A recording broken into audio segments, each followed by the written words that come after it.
ପିଲାମାନେ ମୁଁ ତୁମ ପାଇଁ ଆଜି ଆଉ ଗୋଟେ ନୂଆ ଭିଡ଼ିଓ ନେଇ ଆସିଛି MCQ କ୍ୱେଶ୍ଚନ୍ ଆଣ୍ଡ ଆନ୍ସର୍ ସିରିଜ୍ର। ଏହି ଭିଡ଼ିଓଟି ତୁମର ପ୍ୟାଲେଲିଥିକ୍, ମେସୋଲିଥିକ୍, ନିଓଲିଥିକ୍ ଏବଂ ବ୍ରୋଞ୍ଜ ଏଜ୍ ସିଭିଲାଇଜେସନ୍ର ଉପରେ ଆଧାରିତ। ଏଇଟା ୱାର୍ଲଡ କଣ୍ଟେକ୍ସଟ ଉପରେ ଅଛି। ଆଗରୁ ଆମେ ଅଲରେଡ଼ି ଗୋଟେ ପ୍ୟାଲେଲିଥିକ୍, ମେସୋଲିଥିକ୍ ଆଉ ନିଓଲିଥିକ୍ ପିରିୟଡ଼ ଇଣ୍ଡିଆନ୍ କଣ୍ଟେକ୍ସଟରେ କରିଥିଲେ। ସୋ ଏଇଟା ହେଉଛି ୱାର୍ଲଡ କଣ୍ଟେକ୍ସଟରେ ବା ଆନସିଏଣ୍ଟ ୱାର୍ଲଡ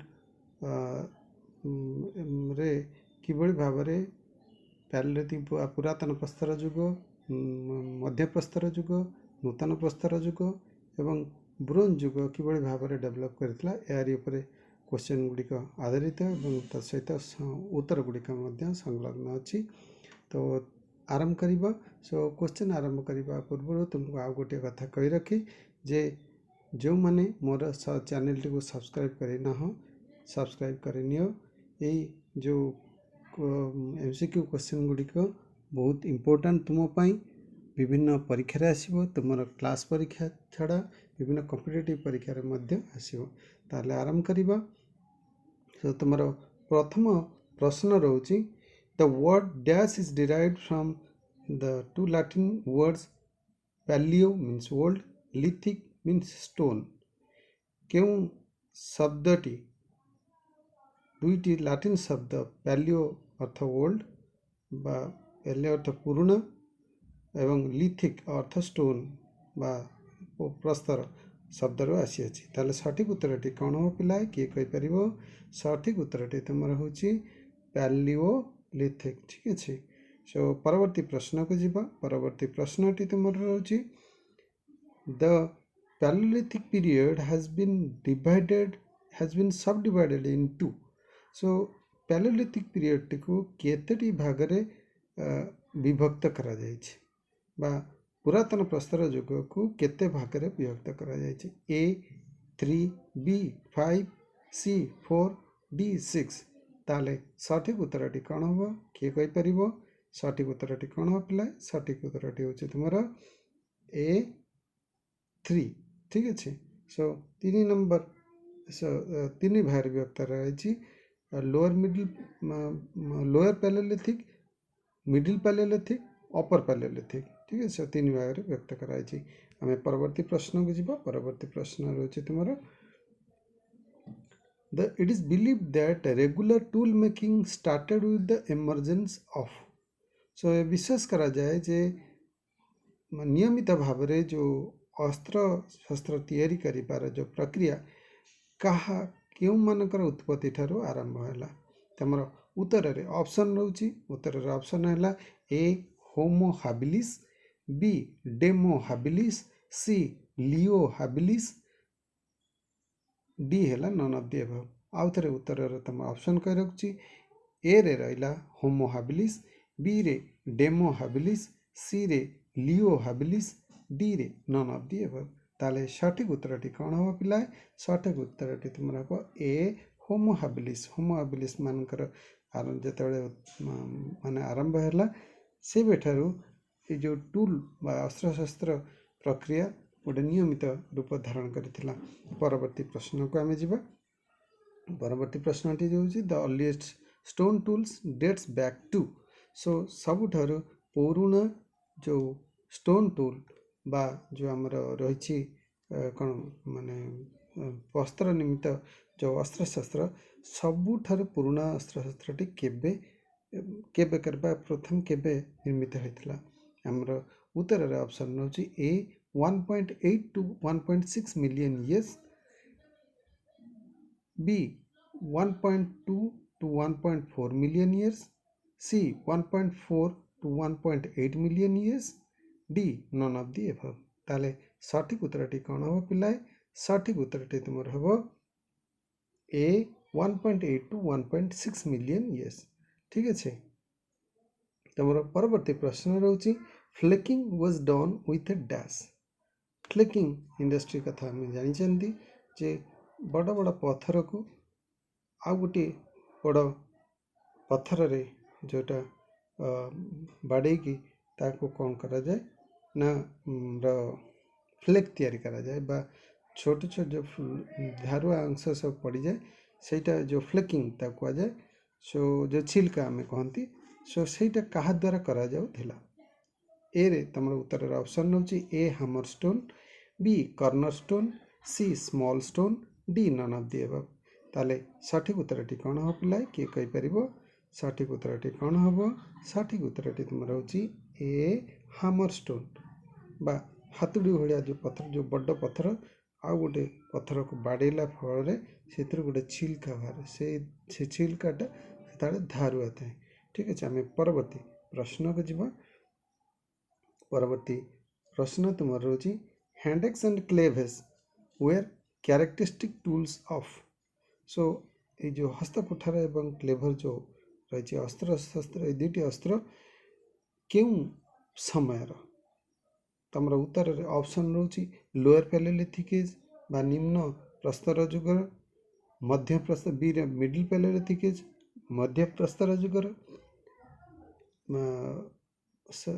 सॉरी निम्न पुरातन प्रस्तर युगर, बी निम्न मध्य पुरातन प्रस्तर युगर, सी ऊपर पुरातन प्रस्तर युगर, डी हूँ आयरन एज। ताले सठिक उत्तरटी कौन हो पिलाए? सठिक उत्तरटी तुम रोचे ए लोअर पैलेलिथिक एज। ठीक अच्छे ए हूँ लोअर पैलेलिथिक एज।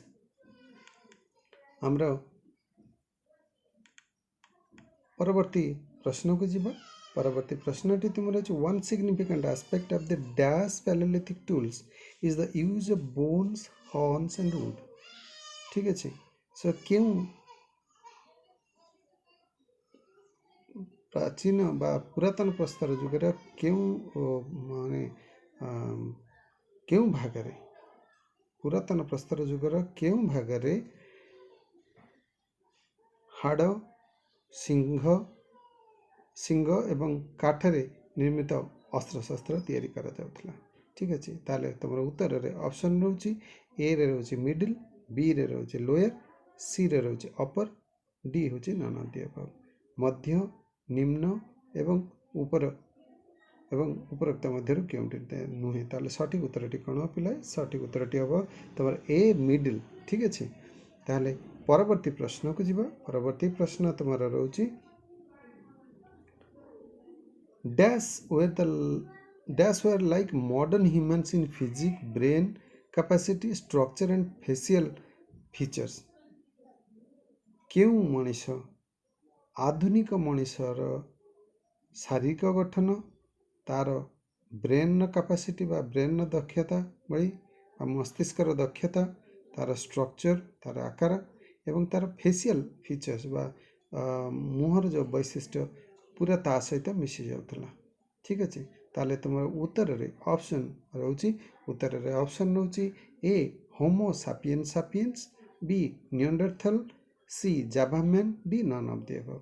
ताले सठिक उत्तरटी कौन हो पिलाए किए कहि परिबो? सठिक उत्तरटी कौन हो? सठिक उत्तरटी होची तुम A homo sapiens sapiens. It is known as the modern human being. So ये स्टेजटा थिला पूरा मॉडर्न ह्यूमन बीइंग बा आधुनिक मनीष भली पूरा देखा जाउथिला। ठीक अच्छे परवर्ती प्रश्न को आसीबा। परवर्ती प्रश्न रोची during the dash Palaeolithic phase the art of tool making reached new heights with homo sapiens sapiens. So क्यों पीरियड रे जो पैलेलिथिक पीरियड बा पुरातन प्रस्तर युगर क्यों पीरियड रे जो होमो सापियंस सापियंस कर जो ये कौन अस्त्र शस्त्र तैयारी करिवार दक्षताटा अधिक बढ़ी थिला। ठीक अच्छे सो से तुम रोची ऑप्शन होची A upper, B lower, C middle, D none of the above. ताले सठिक उत्तरटी कौन हो पिलाए किए कहि परिबो? सठिक उत्तरटी तुम रोची ए अपर। ठीक अच्छे बा ऊपर पुरातन प्रस्तर युगर यही सब डेवलपमेंट होता। से परवर्ती प्रश्न को जीवा। परवर्ती प्रश्न तुम रोचे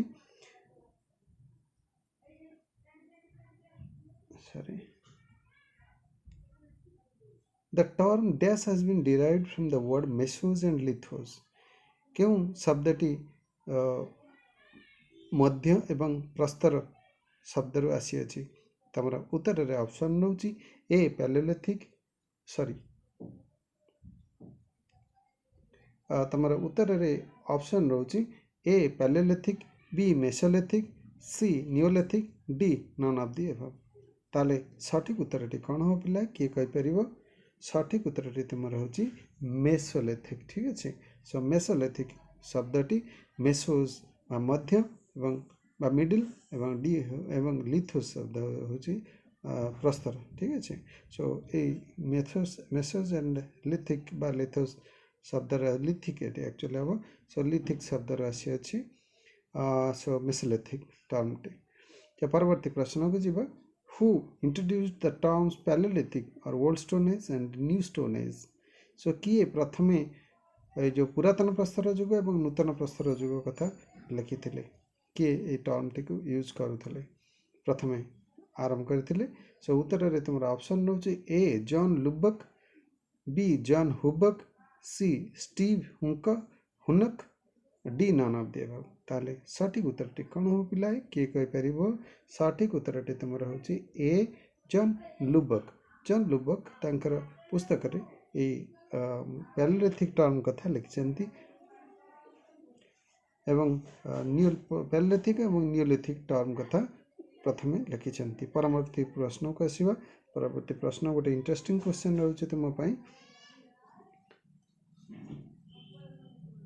सॉरी परवर्ती प्रश्न रही domestication of the dash as a hunting companion probably dates to Mesolithic period. So क्यों प्राणी को प्रथमे जो मेसोलिथिक बा मध्य प्रस्तर जुगरे गोटे हंटिंग कंपानियन बा शिकार करिवार साथी भाव में गृह पालन करा जायतिला ताको पालन करा जायतिला तमर उत्तर रे ऑप्शन रहउची A dog B bull C cow D none of the above ताले सठिक उत्तरटी कौन हम ये तुम आउे ऑप्शन कही रखुची उत्तर पर ए कुकुर बी रे होची बुल षंढ सी रे आम गाई देखा डी हूँ नन ऑफ द अबव उत्तरटी सहज निश्चित कहीपर तुम मैंने जानी सठिक उत्तरटी तुम हूँ ए डॉग ठीक अच्छे कुकुर को से कुकुर हूँ प्रथम हंटिंग कंपानियन तांकर प्रथम थर से मैंने कुकुर को प्रथम आगे से करथिले तापरे घोड़ा एवं अन्यान्य पशु को से गृहपालित पशु भाव से पाली ठीक अच्छे समयक्रम किंतु कुकुर थिला प्रथम तार हंटिंग कंपानियन मनुष्यर सो आज आम घरे कुकुर ही रखुचंदी कुकुर सबुठारु विश्वस्त प्राणी ठीक अच्छे किंतु जिते आम रागी जाती आम कुत्ता कमीनागे कही जाती नहीं कि किंतु कुकुर हूँ सबुठारु विश्वस्त प्राणी ठीक अच्छे सो परवर्ती प्रश्न को आम जा परवर्ती प्रश्नटी तुम रोचे etymologically the term dash is derived from the words new meaning new and lithos meaning stone so व्युत्पत्तिगत अर्थरे क्यों शब्दटी न्यू अर्थ नुआ एवं लिथोस मीन स्टोन शब्दरू आसी पत्थर शब्दरू आसी तुम उत्तर रे ऑप्शन रोचे A Neolithic B Palaeolithic C Mesolithic D none of the above ताले सठिक उत्तरटी कौन हो पिलाए किए कहीपर सठिक उत्तरटी हूँ तुम ए न्यूलिथिक एटा आराम से कहीपर ठीक अच्छे आम परवर्ती प्रश्न को जीवा परवर्ती प्रश्न तुम रोचे The term Neolithic Revolution was used by V. Gordon Childe in his book Man Makes Himself in 1936 to highlight the revolutionary significance of the beginning of dash in the world. ये जो नियोलिथिक रिवोल्यूशन बा Neolithic बा नूतन प्रस्तर जुग आंदोलन जो शब्दटी व्यवहार करते जो टर्मटी को व्यवहार करते किए V. Gordon Childe तांकर पुस्तक रे मैन मेक्स हिमसेल्फ मनीष निजपाई करिछि सो जो 1936 मसीह एटा पब्लिश होता से हाइलाइट करा जायतिला गोटे रिवोल्यूशनरी आस्पेक्ट को गोटे जुगान्तकारी गोटे वैप्लविक आस्पेक्ट को से आस्पेक्ट थिला कौन पृथ्वी रे गोटे बड़ नुआ विप्लव आनी देथिला सेटा केम क्षेत्र रे तुम उत्तर रे ऑप्शन रोची A agriculture B trade C commerce D none of the above तुम सठिक उत्तरटी ताले कौन हम पिला किए कहि परिबो सठिक उत्तरटी तुमर होची ए एग्रीकल्चर। ठीक अच्छे। सो एग्रीकल्चर बा कृषि क्षेत्र में गोटे जुगान्तकारी पदक्षेप से माने आनी। परवर्ती प्रश्न को जीवा आमे परवर्ती प्रश्नटी तुमर रोची in most dash societies pottery and weaving came to be associated with agriculture. क्यों सोसाइटी रे बा क्यों समाज रे क्यों समाज रे पटरी बा जो माटी पात्र एवं वीविंग बा तंत बुणा काम एग्रीकल्चर सहित जड़ित होता। ठीक अच्छे। सो आम उत्तर पाइबा ऑप्शन पाइबा ये गोटे सहजिया क्वेश्चन। सो उत्तर तुम ऑप्शन रोचे A Neolithic, B Palaeolithic, C Mesolithic, D none of the above. ताले सठिक उत्तरटी कौन हो पिला किए कहि नूतन प्रस्तर युग, पुरातन प्रस्तर युग, मध्य प्रस्तर युग और डी रे होची उपरोक्त मध्य केउटी नुहे। ताले सठिक उत्तरटी कौन हम किए कहि सठिक उत्तरटी तुम रोचे ए नियोलिथिक। ठीक अच्छे। आम परवर्ती प्रश्न को जीवा। परवर्ती प्रश्नटी तुम रोचे